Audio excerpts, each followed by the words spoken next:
When I was 10, my father, older sister, and I went to Walmart. My sister and I liked to wander alone in stores, so my father had invested in 3 walkie-talkies. I was by myself walking through the bedding section because I was getting a new bedspread. I was looking intently at one when I felt that I was being watched. I looked over to the beginning of the aisle, and a large man in overalls with dirty brown hair was just looking at me. I decided to walk the other direction and speed walk to the pet section, asking my father through the walkie-talkie where he was. He didn't answer. I made it to the dog food and was happily next to another shopper when he walked by the aisle. Thinking he didn't see me, I let out a sigh of relief. I asked my father again where he was, and again, no answer. I felt like things were safe when I turned around, and this man was at the end of the aisle, standing there. I quickly walked away with the plan to head to the customer service desk to ask them to call my father. As I walked, parallel to me, this man was matching my steps, keeping me from reaching the front of the store. I changed directions, trying to lose him. In my 10-year-old mind, I thought running to the bathroom would be safe. I ran in and hid in a stall. I heard his footsteps as he entered and saw his shoes below the stall's door. Then I heard an angry woman's voice saying, "Hey, get out of here, you pervert!" The woman knocked on the stall's door and asked, "Are you okay?" I opened it and I hugged her and started crying. I told her everything and she walked with me, holding my hand to the customer service desk. She waited with me until my father showed up. I told him what happened, and despite the lady verifying it, he didn't want to believe me. So, sicko Walmart man, let's not meet again.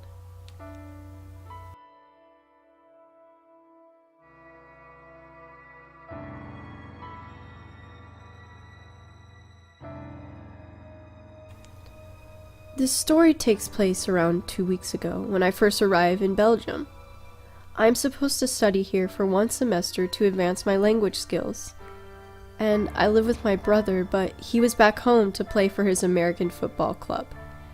That is important. It's my first week, and I'm in a new city, and I want to meet some people, maybe even make some friends. So I go out with a few international students who are looking for some beer and company. We decide to join a pub crawl, taking place later that night. The night is going amazingly. We're having a blast and everyone is a bit buzzed. At around midnight, I decide to head home because I looked up a bus connection to my flat, and it was about to be the last one for the night. As I head to the bus stop, I notice it's not where it's supposed to be. Weird, I think. I just got off the bus here earlier today. It has to be somewhere around here. Well, I didn't know the following Sunday was supposed to be car-free, so they changed the routes around the city to make it inaccessible for cars. Having lived here for only a week and my phone about to die, I ask a friendly-looking stranger if he knows where the bus stop is. He does, he says. He takes me the entire opposite direction, though, and my phone was approaching 0%. Being pretty sure he's misleading me, I head into a night shop and ask the friendly guy inside if I can plug my phone in for a while. He lets me, and I tell the man, whose name was Neil, that he can go ahead and head home, as I was about to have Google Maps available anytime soon. He didn't want to leave me alone in this city, scary big city, and promised to protect me on the way home. Again, I insist to be left alone, as my phone would be all I needed to get home. I could call an Uber if I didn't find my way, or just walk. My last bus was long gone at this point, but asking the nice night shop guy, he told me there was a night bus heading my way in just about 20 minutes. Great. So I take back my phone, buy some water to thank him for his help, and go to the bus station. Neil is right behind me, telling me how dangerous the way would be on my own. I again tell him I do not want or need his help, and I can walk on my own. He doesn't care and follows me to the bus station. As I get on the bus, he steps in. I don't think too much of it for the first minute. Maybe the bus was headed in his direction. Well, it wasn't. The bus ride was about 40 minutes, and I was getting more and more uncomfortable. I asked the bus driver to alert me when my stop is ahead because the screens in the bus were broken, and I have no idea where we're headed, as I just moved there.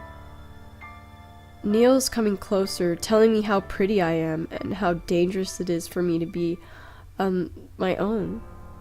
I tell him to leave me alone, and I dread the moment the bus stops at my station. He comes closer again, telling me how much he has sacrificed to escort me to my place. There won't be any buses heading back to his place tonight. I surely have a mattress or a couch. Actually, I have neither, and I tell him so, and also tell him about my football-playing brother that lives with me.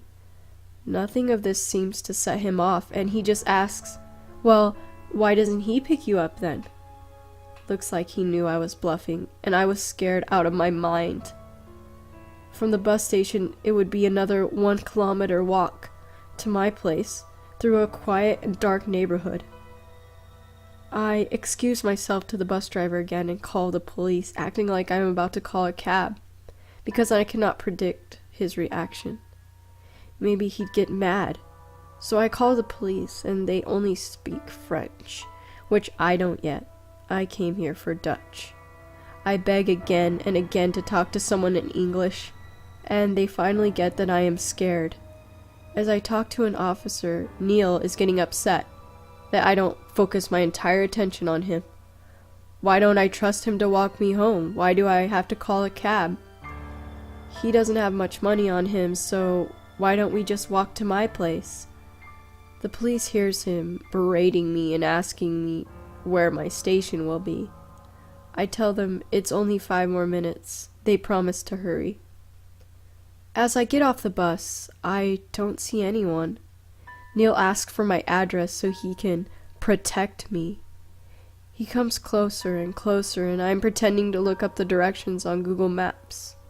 Finally, the police show up with 3 cars.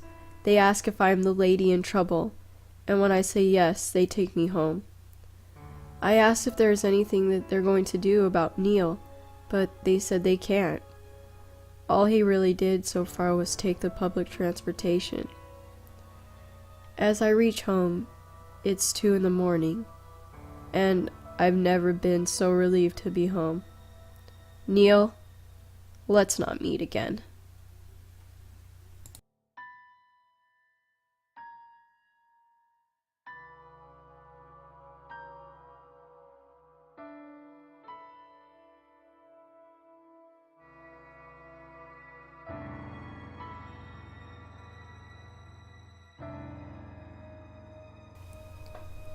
My stepfather can be an idiot sometimes. He's an ex-alcoholic/drug addict who is heavily involved in several Catholic churches and the local AA community. AA stands for Alcoholic Anonymous, for those who don't know. The drugs and alcohol must have seriously fried his brain, because he still has really bad judgment and decision-making skills, especially when it comes to people. He has brought so many sketchy people into my life. Thank God nothing serious has happened. I get it. He's trying to help others who are struggling with the same battle he went through. And maybe he is making a difference in some people's lives. But he's been bringing these kinds of people around me since I was only 4 years old. Some of them even lived with us for a while. I had kids young. I was 20 when I had my son, and 23 when I had my daughter. When my son had his first birthday, my stepdad and mom retired. My mom had me when she was 40, and decided to travel, going on mission trips with their church and moving to another state.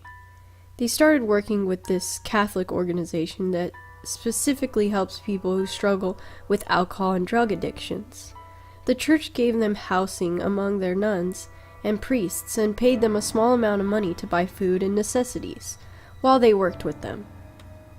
One year, around Christmas time, my parents came home for the holiday and brought an older nun with them. She was probably in her 50s. My family got together and went to Santa's workshop, which was super crowded. My mom and stepdad and their nun friend, and my sisters and their kids came too. My daughter was about 6 months old, maybe younger. She is a beautiful red-headed baby. I have received many compliments about her from family and strangers on how beautiful she is and her red hair.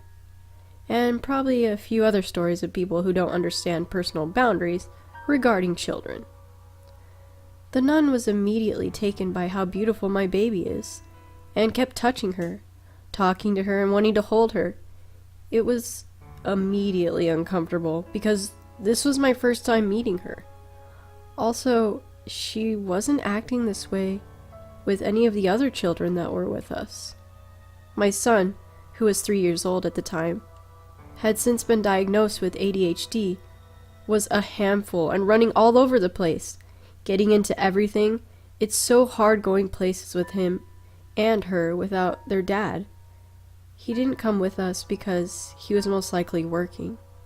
So I think I was distracted because my son was getting into something he wasn't supposed to, and I let go of the stroller for a second, and this nun immediately took it.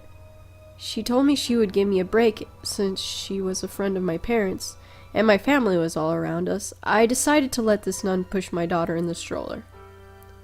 Another incident happened where my son was getting into something again, and I was distracted for less than a minute. And when I turned back around, the nun and my daughter, they were gone.